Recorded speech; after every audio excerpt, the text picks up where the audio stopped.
Visitamos Scania y recogimos las impresiones también de sus gerentes. Vamos ahora adelante, mi tocayo Jorge Vega, que es el gerente de servicios de Scania. Adelante, Jorge.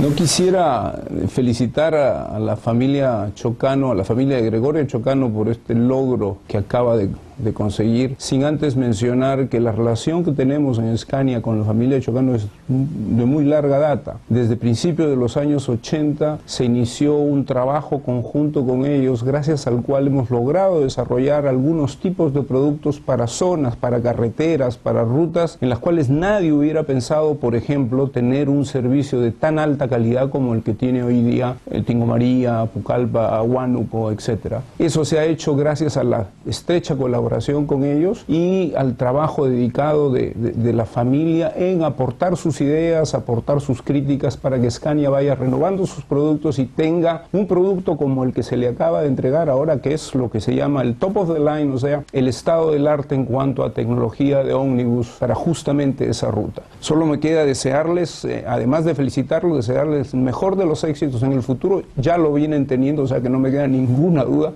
de que los éxitos van a continuar.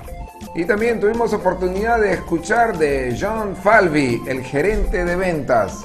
A mí me gustaría resaltar las características de estos nuevos ómnibus que nos ha adquirido GM Internacional. Tienen características nuevas, especialmente en lo que concierne a seguridad. El sistema de frenos de estos nuevos Scania es totalmente electrónico. Dentro de ellos está el ABS, que es un sistema ya conocido de antibloqueo en caso de frenadas de pánico, pero también tiene el traction control, que de alguna manera es lo opuesto, evita que el neumático derrape cuando encuentra una superficie muy resbaladiza, como puede ser hielo o algo por el estilo. También tiene una opción que le llamamos el hill halt, que frena el vehículo cuando está en una pendiente y está detenido. Estamos muy contentos, muy orgullosos realmente de proveer estos ómnibus de última tecnología para una empresa que nos ha acompañado por tanto tiempo como GM y ser de alguna manera parte de este logro de la empresa de finalmente entrar a Tingo María con un nuevo servicio que estamos seguros va a ser dado con la calidad de siempre y con un poquito de ayuda nuestra, con bastante seguridad y confort para los pasajeros.